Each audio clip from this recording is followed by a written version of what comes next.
Hey guys, welcome back to my channel. It's Tiffany. Now today we are going to discuss loneliness, the silent killer.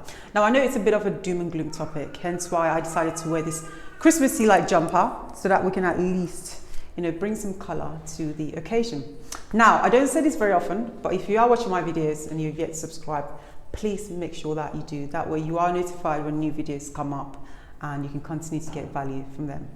Now, loneliness. Now, research shows that just over 9 million people in the UK often or are always lonely. And I'm not at all surprised by these figures, simply because we have moved from a culture, a society of collaboration, of team, to much more individualistic. To the extent where people tend to move away from their friends and family to maybe take up new jobs in new cities. And as those people move away, it's much more easy, I think, to ignore our need for social interaction and social connection than it is to ignore other needs, like, paying the rent, going to work. You do that automatically, but when it comes to connecting with your friends, it's actually one of the easier balls to drop as you go through life. And I think sometimes we just kind of go, whenever we go through a difficult time as well, sometimes we want to distance ourselves. I mean, for example, when I was at university, I went through a period of depression where, although I had so many friends and so many people cared about me, I just felt really alone. So I would shut myself in my room, I would switch off my phone, I would not answer the door and just pretend I wasn't in, because I just felt this sense of being on my own in my mind. It's like a dark cloud that you can't just shake it off. And I think sometimes it's just that we forget that, social needs and social connections, it's a biological need. We need to be around other people from time to time to feel that we are, kind of loved, and it creates a sense of happiness. And it's really sad. You see examples of people, who maybe go to work one day, and until when they get home and until the very next day that they go back to work, they don't actually have a conversation with not one single person.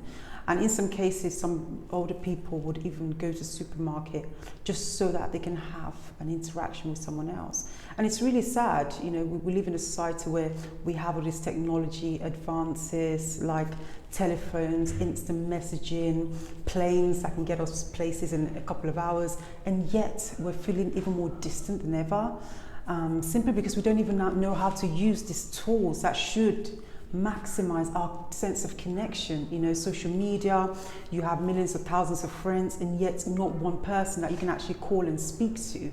And it's getting even more worse. And because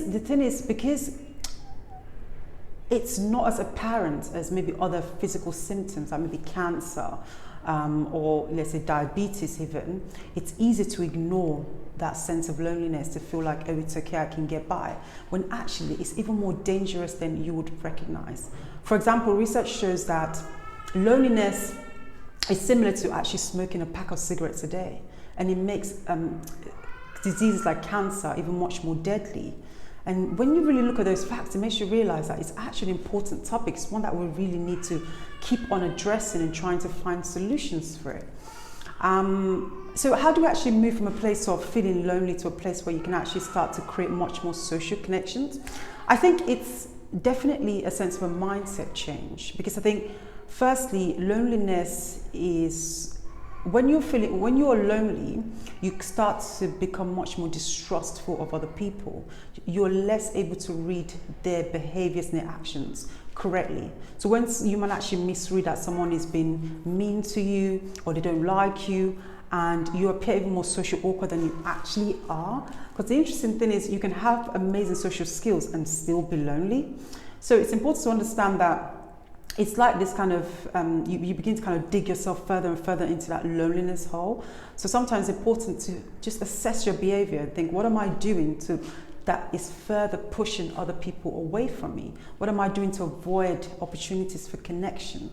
And another thing, I think, another mindset change is that we need to learn to go first. I think it's very easy to maybe expect other people to reach out to us first, to invite us out, to call us, to give us eye contact. But if you get into a place where you think to yourself, okay, I'm going to text someone else this weekend, I'm going to reach out to them and see if they need me. That way, you can actually begin to take responsibility for your own kind of social engagement, and it puts you in a much more powerful position. Now, I was pausing it simply because someone was unlocking their door, so I was kind of conscious of being distracted. Now, other solutions as well that I want to suggest is, one is to maybe get a pet. And if you don't have access to maybe getting a dog or a cat, you could actually borrow a dog from maybe your neighbours or someone who lives near you. Now, there's an amazing website that I use called Borrow My Doggy, which you can actually connect with other dog owners in your local community.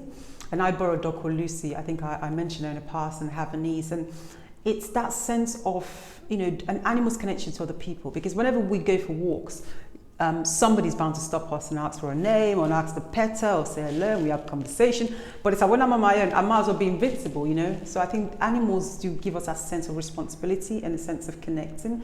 And there has been even research that when older people have a cat or a dog to look after, they tend to live longer, simply because they have something to look after, even if it's a goldfish. And it's quite surprising, but I think it's that sense that somebody somewhere needs you that actually keeps you going.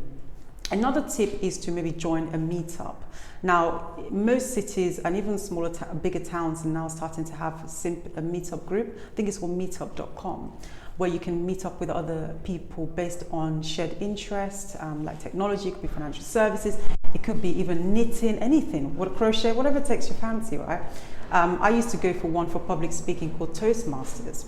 And because you are there with other people that have same interest, it means that at least you have something to focus on, or some sort of interest that you can build up on, and that way it makes conversation much more easier for you. It makes it much more seamless to get to know them, to build those friendships. You can invite them out for drinks, you invite them out for coffee, and you can start to build something that way. Another tip is to volunteer. Volunteer for a cause that you care about, or even join your local church. I mean, for me, I'm part of a local church, and it's amazing how just having that sense of family, that a place that I go to every Sunday, people that I speak to regularly, relationships that I'm working and building upon, it really does improve the quality of your life. And even the thing with volunteering is, for example, I volunteer with Cries at Christmas, a charity that are alleviating homelessness in the UK.